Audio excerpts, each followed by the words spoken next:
The briefing room smelled like stale coffee and cigarette smoke. October 14, 1943. I can still remember every detail of that morning, the way Captain Morrison's hand trembled slightly as he pointed to the map of Germany, the nervous coughs echoing through the crowd of pilots, the weight of my leather jacket against my shoulders. "Gentlemen," Morrison began, his voice cutting through the murmur, "today we're hitting the ball-bearing factories in Schweinfurt. Intelligence says if we take these out, we cripple the Luftwaffe's production for months." I was sitting in the third row, between my wingman Tommy Reeves and our squadron leader, Major Andrew Hartfield. Tommy leaned over and whispered, "Third time's the charm, right, Jack?" I forced a grin. "Let's hope so." The first 2 raids on Schweinfurt had been bloodbaths. We'd lost 60 bombers in August alone. But orders were orders, and the brass believed this target was worth the cost. "P-51 escorts will take you as far as the German border," Morrison continued, "but after that, you B-17 boys are on your own until the return trip. Expected enemy fighter resistance is significant." Significant. That was military speak for suicidal. 3 hours later, I was strapped into the cockpit of my P-51 Mustang, Lucky Strike, running through pre-flight checks. The name was Tommy's idea. He said I'd need all the luck I could get. The irony wasn't lost on me. "All green, Lieutenant Brennan?" The voice of my crew chief, Sergeant Harris, crackled through my headset. "All green, Harris. She's purring like a kitten. Bring her back in one piece, sir. And yourself too." "That's the plan." The formation took off at 0900 hours, 320 B-17 flying fortresses, with 60 P-51s running escort. The sky over England was grey and cold, but as we climbed to 25,000 feet, we broke through the clouds into brilliant sunshine. For a moment, it was beautiful. Peaceful, even. Tommy's voice came through the radio. "Jack, you seeing this? Like flying through heaven. Eyes on the horizon, Tommy. We're not tourists." Major Hartfield cut in, his tone sharp. "Cut the chatter, boys. We're approaching the channel. Stay tight." The first hour was uneventful. We crossed into occupied France, and the landscape below became a patchwork of browns and greens. Small towns, rivers, forests, all of it oblivious to the armada passing overhead. Then, at 1045 hours, everything changed. Bandits. 11 o'clock high. Focke-Wulf 190s. My heart slammed into my throat. I craned my neck and saw them, at least 20 enemy fighters diving toward the bomber formation, dark specks against the blue sky growing larger by the second. "Break left. Break left." Hartfield's voice was urgent but controlled. I yanked the stick, and Lucky Strike rolled hard. The G-forces pressed me into my seat as tracer rounds streaked past my canopy, bright orange lines against the void. I leveled out and found a 190 in my sights, a split second to aim, then I squeezed the trigger. My .50 caliber machine guns roared to life, and I watched my rounds tear into the enemy's wing. Smoke poured out, and the plane spiraled downward. "Good kill, Jack," Tommy shouted. "One more for Lucky Strike." But there was no time to celebrate. 2 more 190s were coming straight at me, head-on. This was a game of chicken, and whoever flinched first would die. I didn't flinch. Neither did they. At the last possible second, I fired a long burst and pulled up hard. One of the 190s exploded in a ball of flame. I flew through the debris, metal fragments pinging off my fuselage. The second banked away, trailing smoke. "Jack, on your 6. On your 6. I twisted around and saw it, a Messerschmitt Bf 109, guns blazing. I pushed the throttle to maximum and dove, trying to build speed, but the 109 stayed with me. Rounds hammered into my tail section. The plane shuddered violently. Red lights flashed across my instrument panel. Oil pressure dropping. Hydraulics failing. "I'm hit. I'm hit." I shouted into the radio. "Get out of there, Jack." Bail out. Tommy's voice was panicked. I wrestled with the controls, but Lucky Strike was dying beneath me. The engine started to sputter, black smoke pouring from the cowling. The altimeter was spinning downward, 20,000 feet, 19,000, 18,000. I reached for the canopy release, ready to bail out, when something caught my eye. In the reflection of my canopy glass, I saw another plane, close, impossibly close. But it wasn't a 109 or a 190. It was another P-51. And it was flying in perfect formation with me, wingtip to wingtip, even as I was spiraling out of control. I blinked, certain it was a hallucination brought on by hypoxia or shock. But when I looked again, the plane was still there. The pilot was looking right at me, his face obscured by his oxygen mask and goggles. He raised his hand and gave me a thumbs up. Then he pointed downward, toward a break in the clouds. "Who the hell?" I muttered. Lucky Strike lurched again, and the engine finally quit. The propeller stopped spinning. I was in a dead glide now, 15,000 feet and falling fast. But the mystery pilot stayed with me, matching my descent perfectly, as if tethered to my wing by an invisible rope. Against every instinct, I followed his lead. He banked gently to the right, and I did the same. We descended through the clouds together, and when we broke through, I saw it, a flat, open field, perfect for an emergency landing. The mystery pilot waggled his wings, then pulled up and disappeared back into the clouds. I was alone again. I didn't have time to process what had just happened. The ground was rushing up to meet me, and I had maybe 30 seconds to get Lucky Strike down in one piece without power. I adjusted my glide path, lowered the landing gear manually using the emergency crank, and prayed the hydraulics had enough pressure left for the flaps. They did. Barely. Lucky Strike hit the ground hard, bouncing once, twice, then skidding across the grass. Metal screamed against earth. The cockpit filled with dust and the smell of burning oil. Finally, after what felt like an eternity, we stopped. I sat there, hands still gripping the stick, breathing hard. I was alive. And I had no idea how. The silence was deafening. After the roar of the engine, the gunfire, the radio chatter, everything that had filled my ears for the past 3 hours, the sudden quiet was almost painful.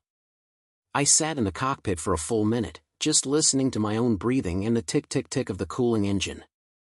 Then reality hit me like a freight train. I was down in occupied France. Alone. And the Germans would have seen my plane go down. I had maybe 10 minutes before they arrived. I yanked off my oxygen mask and popped the canopy.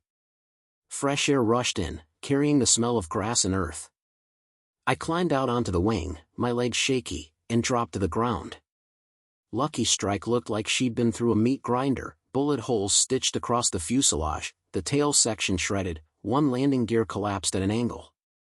She'd never fly again. "Sorry, old girl," I whispered, patting her battered nose. "You got me down." That's all I could ask. I grabbed my survival kit from the cockpit, a compass, a map, some emergency rations, a .45 pistol with 2 spare magazines, and a small first aid kit. Standard issue for pilots who went down behind enemy lines. The manual said to avoid capture at all costs and make for the French resistance or neutral territory. Easier said than done. I looked around. The field was surrounded by dense forest on 3 sides, with a dirt road visible to the east. No houses in sight, no people. But I could hear something in the distance, engines. Trucks, maybe. The Germans were coming. I needed to move. I started running toward the tree line, my flight boots heavy and awkward on the uneven ground. Every few seconds, I glanced back at Lucky Strike, half expecting to see that mystery P-51 circling overhead. But the sky was empty except for a few scattered clouds. Who was that pilot? How did he know exactly where to guide me? And why did he vanish? Questions for later. Right now, survival was the priority. I made it into the forest just as the sound of engines grew louder. I crouched behind a thick oak tree and watched as 2 German trucks rolled up to the field, dust billowing behind them. Soldiers jumped out, maybe a dozen of them, all armed with rifles. An officer in a peaked cap started barking orders, and the men fanned out, searching the area. One of them spotted Lucky Strike and shouted. The officer walked over to inspect the wreckage, running his hand along the fuselage, examining the bullet holes. He said something I couldn't hear, and 2 soldiers began searching the cockpit. Looking for me. I didn't wait to see what they'd find. I turned and moved deeper into the forest, stepping as quietly as I could. Every snapped twig sounded like a gunshot to my ears. My heart hammered in my chest. After about 20 minutes, I stopped to catch my breath. I pulled out the map from my survival kit and tried to orient myself. If I was reading it correctly, I'd come down somewhere south of Reims, in the Champagne region. That meant I was roughly 300 miles from the Swiss border, the closest neutral territory. 300 miles. On foot. Through occupied France. Great, I muttered. Just great. A branch snapped behind me. I spun around, pulling my .45 from its holster, finger on the trigger. A man stepped out from behind a tree, hands raised. He was maybe 50 years old, wearing a wool cap and a worn jacket. His face was weathered, with deep lines around his eyes. He looked at my pistol, then at me, and said something in French. I didn't understand a word. English? I asked, keeping the gun steady. Do you speak English? He shook his head, then slowly reached into his jacket. I tensed, ready to fire, but he pulled out a small piece of paper and held it up. On it was drawn a simple sketch, an airplane with an American star on the wing. He pointed at the drawing, then at me, then at himself. He was saying he could help. I lowered the gun slightly. Are you resistance? He didn't understand the word, but he nodded anyway, as if reading my intent. He gestured for me to follow him, moving quickly through the trees. I hesitated for only a second before following. What choice did I have? We walked for over an hour, zigzagging through the forest, avoiding roads and open areas. The Frenchman, I later learned his name was Émile, moved with the confidence of someone who knew these woods intimately. Every so often, he'd stop and listen, his head cocked like a hunting dog, before continuing. Finally, we emerged at the edge of a small village. Maybe 30 houses, a church with a broken steeple, and a cafe with boarded-up windows. It looked abandoned, but Émile led me to a barn on the outskirts, hidden by overgrown hedges. He knocked on the door in a specific pattern, 2 quick raps, a pause, then 3 more. The door opened a crack, and a young woman peered out. She saw me and her eyes widened. She said something rapid-fire in French, and Émile responded. They argued for a moment, her voice rising, his staying calm and insistent. Finally, she sighed and opened the door wider, gesturing for us to come in. The barn was dim, lit only by slivers of sunlight coming through gaps in the walls. There were 2 other people inside, an older man with a gray beard, sitting on a bale of hay, and a younger guy, maybe 25, sharpening a knife with deliberate strokes. The young woman turned to me. You are American pilot? Her English was accented but clear. Yes, I said, relief flooding through me. Lieutenant Jack Brennan, 357th Fighter Squadron. My plane was shot down about 5 miles from here. We know, she said. The Germans are searching for you. They put up roadblocks. Very dangerous. Can you get me out? To Switzerland, or Spain, or... No, she interrupted, her tone firm. Not yet. The routes are watched. If we try now, they will catch us all. You must stay hidden. Wait. For how long? She shrugged. A week. Maybe 2. Maybe longer. 2 weeks. Stuck in a barn in occupied France. I wanted to argue, to demand they get me out immediately, but I saw the look in her eyes. This woman had risked her life just by opening that door. Arguing would be disrespectful. Stupid. Okay, I said. I'll wait. She nodded. My name is Margot. You will stay here. Do not go outside during the day. Do not make noise. The Germans patrol this area. If they find you..." She drew a finger across her throat. "Understood." Emil said something to her, and she translated. "He says he saw your plane come down. He says it was strange." "Strange how?" "He says another plane was with you. Guiding you. But it disappeared." My blood ran cold. "He saw that?" Margot nodded. "He says he has never seen anything like it. One moment, 2 planes. Next moment, only 1. I sat down heavily on a hay bale, my mind racing. So it wasn't a hallucination. Emil had seen it too. That mystery pilot was real. But who was he? And where did he go? Did Emil see what happened to the other plane? I asked. Where it went? Margot asked him, and he responded, shaking his head and pointing upward, making a spiraling motion with his hand. He says it went up, into the clouds. Like a ghost. Like a ghost. The next 2 days passed in agonizing slowness. I stayed in the barn, sleeping on hay, eating whatever Margot brought me, stale bread, thin soup, occasionally a bit of cheese. The older man, whose name was Claude, spoke no English, but he'd nod at me occasionally and offer me cigarettes, which I accepted gratefully. The younger guy, Luke, mostly ignored me. He'd sharpen his knife, clean an old rifle, and stare at the barn door like he was expecting someone to kick it in at any moment. On the 3rd night, Margot came to the barn looking shaken. What's wrong? I asked, standing up. The Germans, she said. They are questioning people in the village. They know an American pilot is in the area. Someone may have talked. Do we need to move? Not yet. But... She hesitated. There is something else. Something I need to show you. She pulled out a photograph from her coat pocket and handed it to me. It was old, creased, black and white. It showed a young man in a pilot's uniform, standing in front of a P-51 Mustang. He was smiling, his cap tilted at a rakish angle. I looked closer at the plane's nose. Painted there, clear as day, was a name, Guardian Angel. Who is this? I asked. Margot's voice was quiet. His name was Lieutenant Daniel Archer. He was American, like you. He was shot down over France in 1942. My brother, Pierre, helped him escape to Spain. What happened to him? She took the photo back, staring at it. He made it back to England.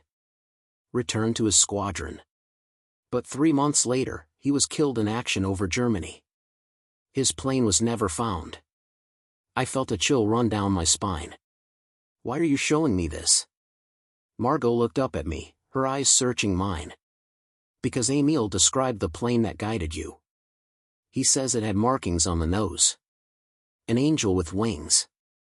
My mouth went dry. That's impossible, I whispered. I know, Margot said. But Emil does not lie. And I have heard stories, from other pilots who have passed through here. They speak of a guardian in the sky. A plane that appears when they are in danger, then vanishes. I wanted to laugh it off, to say it was just a coincidence, a trick of the light, a shared delusion brought on by combat stress. But I couldn't. Because I had seen him. I had looked into his eyes. And something deep inside me knew with absolute certainty, that Lieutenant Daniel Archer had saved my life. Even though he'd been dead for over a year. For more days passed in that barn. For days of waiting, listening to distant engines, watching Margot's face grow more worried each time she came with food. On the morning of the 8th day, she arrived with news. Tonight, she said, her voice barely above a whisper. We move you tonight. There is a convoy leaving for the Swiss border. You will travel hidden in a truck carrying wine barrels. What changed? I asked. The Germans are expanding their search. Yesterday, they arrested the priest in the next village. They are torturing anyone they suspect of helping the resistance. She paused, her jaw tight. If we wait longer, we all die. Luke spoke up from the corner, his first words to me in English.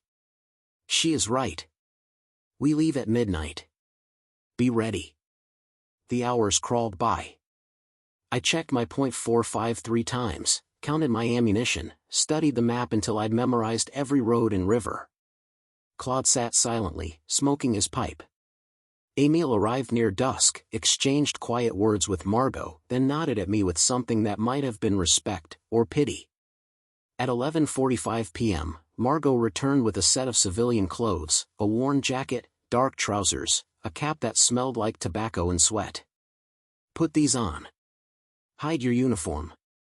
If we are stopped, you are a deaf farmhand who cannot speak. Understand? Understood. I changed quickly, stuffing my dog tags deep in my pocket. My uniform I rolled up and left under the hay. If the Germans found it later, at least it wouldn't be on me. Luke handed me a shovel. Carry this. Look like a worker. We slipped out of the barn into the cold October night. The moon was a thin crescent, barely providing enough light to see the road ahead. A truck sat waiting, engine idling quietly.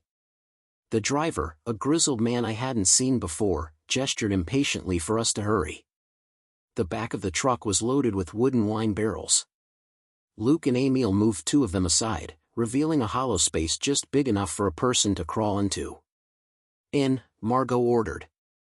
I climbed into the cramped space, folding myself into an uncomfortable crouch. They slid the barrels back into place, and suddenly I was in complete darkness, the smell of old wine and damp wood overwhelming.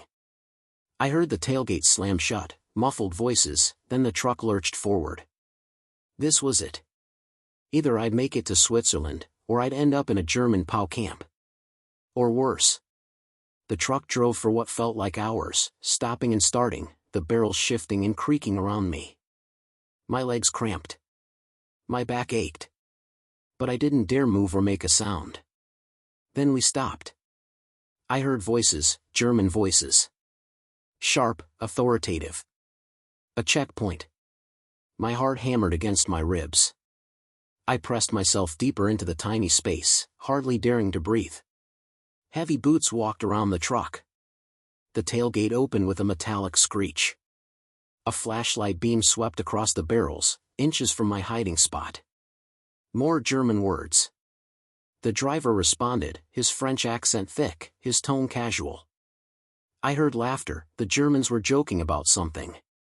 One of them slapped the side of a barrel, and the sound echoed through my skull. Then, silence. The tailgate slammed shut. The truck started moving again. I'd made it through. We drove for another hour before the truck finally stopped and the barrels were moved aside. Emile's face appeared, grinning.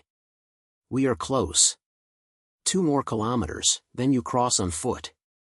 I climbed out, my legs barely able to support me. We were on a narrow forest road, trees thick on both sides. Margot handed me a small rucksack with food and water. From here, you walk east, she said, pointing. Follow the stream. When you reach a stone bridge, you are in Switzerland. Do not stop. Do not look back. I don't know how to thank you, I said, and I meant it. You risked everything. She smiled, but it didn't reach her eyes. Bring your friends back. Free France.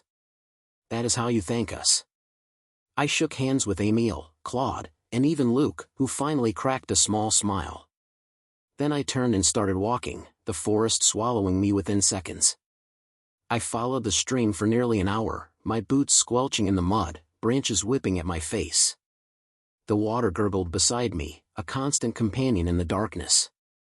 I was exhausted, cold, hungry, but I was close. So close.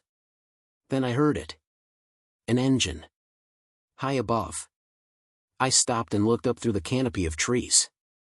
At first, I saw nothing. Then, breaking through a gap in the clouds, I saw it, a plane, silhouetted against the stars. A P-51 Mustang. My breath caught in my throat. The plane circled once, low enough that I could hear the distinct sound of its Merlin engine, then it waggled its wings, the same signal the mystery pilot had given me before I crashed. I stepped into a small clearing, waving my arms, though I knew it was crazy. The plane couldn't possibly see me down here in the dark. But it banked toward me, making another pass, and this time I saw something I hadn't noticed before. Painted on the nose, barely visible in the moonlight, was the image of an angel with outstretched wings. Guardian Angel. The plane made one more pass, slower this time, as if making sure I was on the right path. Then it pointed its nose east and climbed, disappearing into the night sky. Toward Switzerland. I stood there for a long moment, tears stinging my eyes. I didn't understand how it was possible. I didn't understand why.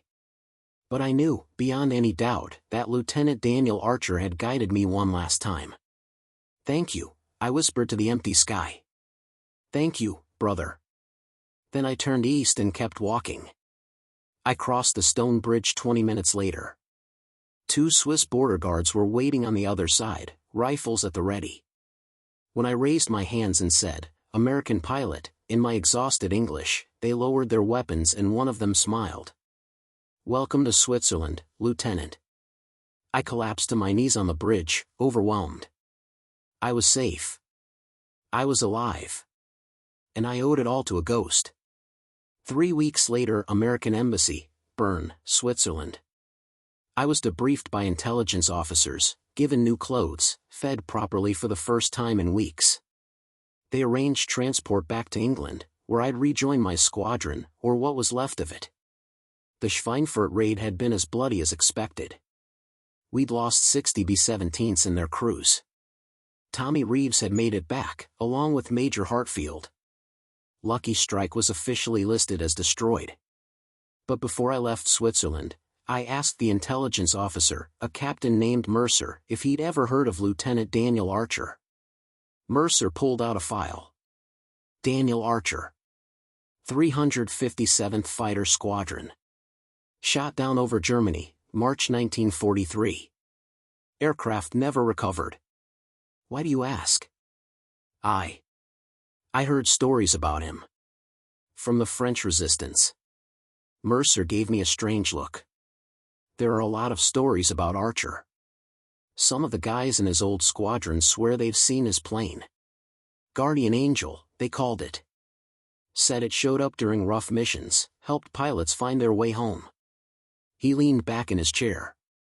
Personally, I think it's just combat fatigue, wishful thinking.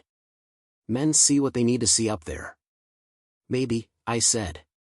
But I didn't believe that. Not for a second. Mercer closed the file. You're a lucky man, Lieutenant Brennan. Not many pilots survive getting shot down behind enemy lines. I know, I said quietly. I had help. England, November 1943. I returned to my squadron and flew 23 more combat missions before the war ended. I never saw Guardian Angel again, but I heard the stories. Other pilots reported seeing a lone P-51, appearing out of nowhere during desperate moments, guiding them to safety, then vanishing. Some said it was a myth. A legend born from fear and exhaustion. But I knew better. After the war, I tracked down information about Lieutenant Daniel Archer. He'd been a quiet, unassuming pilot from Iowa. His wingman had been shot down over France in early 1943, and Archer had radioed that he was going to stay with him, try to protect him until rescue arrived. He was last seen flying in circles over his downed friend, fighting off 4 German fighters at once. His plane disappeared into the clouds, and no one ever saw him again. But his wingman survived. He was picked up by the French resistance and made it home. Just like I did. I think Daniel Archer made a choice that day, to become something more than just a pilot. To become a guardian for every airman who found themselves alone in the sky, facing impossible odds. I don't know if you believe in ghosts, or spirits, or whatever you want to call it. Frankly, I didn't either, until October 14, 1943. But I know what I saw. I know what saved my life. And every time I fly, even now, 78 years later in my little Cessna over the Iowa cornfields, I look up at the clouds and whisper a thank you to the man who refused to let me die alone. To Lieutenant Daniel Archer. To the guardian angel. Somewhere over Germany, 1943. In the fading light between worlds, where time means nothing and duty is eternal, a lone P-51 Mustang banks through silver clouds. Its pilot scans the horizon, searching. Always searching. For the next soul who needs a guardian. For the next wingman who's lost their way. And when the call comes, and it always comes, he'll be there. Wingtip to wingtip. Until they make it home.